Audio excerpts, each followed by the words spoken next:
Hello my dear friends, welcome to movie Hunter YouTube channel. So friends, আজকে আমি একটি ইংরেজি মুভি নিয়ে আলোচনা করব, যেটি হচ্ছে দ্য লস্ট সিটি, যা 2002 সালে মুক্তি পায় এবং মুভিটি পরিচালনা করেছেন অ্যারন নে ও অ্যাডাম নে।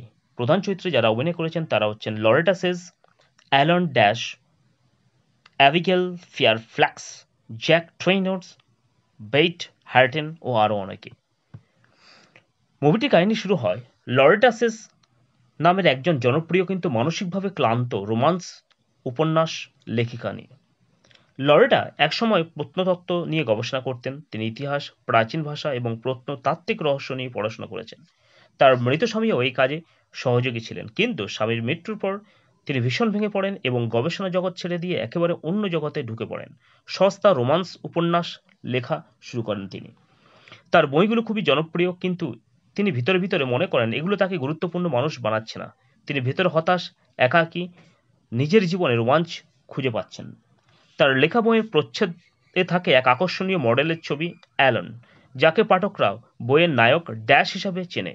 অ্যালান লম্বা চড়া সুন্দর চেহারার হলেও বাস্তবে খুব সহজ সরল, খানিকটা বোকাশোকা স্বভাবের মানুষ। একটি নতুন বই প্রকাশের সময় আসে। বইয়ের নাম the lost city of D. লরেটার প্রকাশক ও ম্যানেজার তাকে বলে একটি ট্যুরে যেতে হবে এই বই প্রচারের জন্য, কিন্তু লরেটা চায় না। সে মনে করে এসব খুবই ভণ্ডামি। অবশেষে বাধ্য হয় সে যেতে। একটি অনুষ্ঠানে লরেটা দর্শকদের সামনে বসে এবং অ্যালান সেখানে তার বইয়ের প্রচ্ছদে থাকা চরিত্র ড্যাশ সেজে প্রবেশ করে। ভক্তরা অ্যালেনকে ভীষণ ভালোবাসে, চিৎকার করে ওঠে, কিন্তু লরেটা ভেতরে ভেতরে বিরক্ত হয়। তার মনে হয় মানুষ তার আসল গবেষণা বা তার বইয়ের মর্ম বুঝতে চায় না, কেবল অ্যালানের শ্বাস পোশাক আর শরীরের প্রতি আকৃষ্ট হচ্ছে। এই ট্যুর শেষে লরেটা ক্লান্ত হয়ে যখন হোটেলে ফেরে, তখনই ঘটনার অন্য একটা মোড় নেয়। লরেটা হঠাৎ এক রহস্যময় লোকের দ্বারা অপহৃত বা কিডন্যাপড হয়। লোকটির নাম অ্যাবিগেল ফেয়ারফ্ল্যাক্স। অ্যাবিগেলই এক অদ্ভুত ধনী ভিলিনিয়র, এরকম খলনায়ক।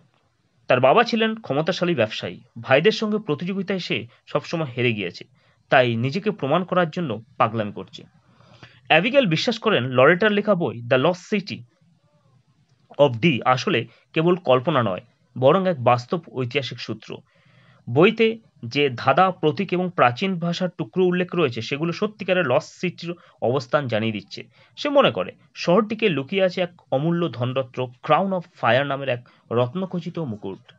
সে তার লরেটাকে জোর করে নিয়ে যায় এক দ্বীপে। তার দাবি লরেটা যেন প্রাচীন ভাষার লিপি অনুবাদ করে তাকে সেই শহরের অবস্থান ও ধনরত্ন খুঁজে দেয়। অন্যদিকে অ্যালন খবর পায় লরেটার অপহরণ করা হয়েছে। তখন সবাই ভাবে এটা পুলিশের হাতে ছেড়ে দেওয়া উচিত, কিন্তু অ্যালান, যিনি বইয়ের প্রচ্ছদ নায়ক ড্যাশ হিসাবে ভক্তদের কাছে সাহসী ও বীরপুরুষ, তিনি ভেতরে ভেতরে লরেটাকে পছন্দ করেন। তার মনে হয় এই সুযোগে সে সত্যিকারের নায়ক হয়ে লরেটাকে উদ্ধার করবে। অ্যালান এর প্রাক্তন স্পেশাল ফোর্স সৈনিক জ্যাক ট্রেইনর এর সাহায্য নয়। জ্যাক আসলে অসাধারণ দক্ষ যোদ্ধা, শান্ত, বুদ্ধিমান ও ভয়ঙ্কর লড়ারু। জ্যাক ও অ্যালান লরেটাকে উদ্ধারের জন্য দ্বীপে গিয়ে পৌঁছায়। জ্যাক প্রায় একাই খলনায়কদের লোকদের পরাস্ত করে লরেটাকে উদ্ধার করে ফেলে। অ্যালান তখন ভয় পাচ্ছে, বারবার গন্ডগোল করছে। কিন্তু কিছুক্ষণ পরে নাটকীয়ভাবে জ্যাক মারা যায়। খলনায়কদের লোকেরা তাকে গুলি করে দেয়। ফলে লরেটা ও অ্যালান একা বনের মধ্যে পালিয়ে থাকতে হয় তাদেরকে। এখান থেকে শুরু হয় আসল অ্যাডভেঞ্চার। লরেটা প্রথমে অ্যালানকে বিশ্বাস করে না। তার মনে হয় অ্যালান কেবল বাহ্যিক সৌন্দর্যের এক ফাঁপা মানুষ। কিন্তু আস্তে আস্তে সে বুঝতে পারে অ্যালান যদিও যোদ্ধা নয়, তবুও সে আন্তরিক সাহস যোগায়, বারবার চেষ্টা করে লরেটাকে বাঁচাতে। তারা একসঙ্গে ঘন জঙ্গলে ঘুরে বেড়ায়, বিপদ এড়িয়ে চলে, গুহার ভিতরে লুকায়। একসময় তারা একটি প্রাচীন মন্দিরের ধ্বংসাবশেষ খুঁজে পায়, যেটি আসলে সেই হারিয়ে যাওয়া শহরের অংশ। লরেটা তার প্রত্নতত্ত্ব জ্ঞানের মাধ্যমে প্রতীকী আর লিপি বিশ্লেষণ করতে পারে। সে আবিষ্কার করে যে ক্রাউন অফ ফায়ার আসলে রত্নখচিত সোনার মুকুট নয়, বরং এটি ছিল এক রাজকীয় প্রেমের প্রতীক। একজন রাজা তার রানীকে ভালোবাসার স্মারক হিসাবে শাক, ফুল আর সাধারণ জিনিস দিয়ে বানিয়েছিল। অর্থাৎ এই ধনরত্ন আসলে বস্তুগত নয়, ভালোবাসার প্রতীক। এদিকে অ্যাবিগেলি তার সেনাদের নিয়ে হাজির হয়। সে আশা করেছিল অমূল্য সোনা ও রত্ন পাবে, কিন্তু সত্য প্রকাশ পাওয়ার পর সে রেগে যায়। তবু প্রাকৃতিক দুর্যোগ, আগ্নেয়গিরির অগ্নুৎপাত শুরু হয়, মন্দির ধ্বংস হতে থাকে। লরেটা ও অ্যালান সেখান থেকে অল্পের জন্য প্রাণে বেঁচে যায়, পালাতে সক্ষম হয়, অ্যাবিগেলি ধরা পড়ে এবং শেষমেশ তার পরিকল্পনা ব্যর্থ হয়। এই ঘটনার পর লরেটা বুঝতে পারে জীবনের আসল অর্থ বস্তুগত বা ধন সম্পদ নয়, বরং ভালোবাসা, সাহস আর অভিজ্ঞতা। অ্যালেনকে নতুনভাবে চিনতে শুরু করে সে কেবল বাহ্যিক রূপ নয়, ভেতরে ভেতরে সত্যিকারের ভালো মানুষও বটে।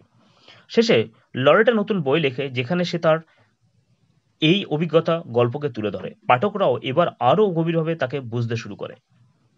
অন্যদিকে লরেটা ও অ্যালনের সম্পর্ক মধুর পরিণতি পায়, তারা প্রেমে জড়িয়ে নতুন এক যাত্রা শুরু করে। দ্য লস্ট সিটি 2022 মূলত অ্যাডভেঞ্চার, কমেডি ও রোমাঞ্চের এক মিশ্র গল্প। এখানে যেমন হাস্যরস আছে, তেমনি জীবনের অর্থ নিয়ে এক গভীর বার্তাও রয়েছে। লরেটা শিখে যায় জীবনের কেবল বইয়ের পাতায় নয়, বাস্তবতা ও বিস্ময় আর অ্যাডভেঞ্চার ভরা। আর অ্যালান প্রমাণ করে ভেতরের হৃদয়ের সত্যতা বাহ্যিক শক্তির চেয়ে অনেক বড়। সুতরাং বন্ধুরা, দ্য লস্ট সিটি 2022 যেটি, এই মুভিটি একটি অ্যাডভেঞ্চার এবং সাহসিকতার মুভি, যা আমাদের শিক্ষা দিয়ে দেয় শুধুমাত্র কল্পনা এবং বাস্তব দুটিকে একসাথে একত্রিত করে আমরা কোনো কিছু এগিয়ে যেতে পারি এবং তবেই জয় সম্ভব।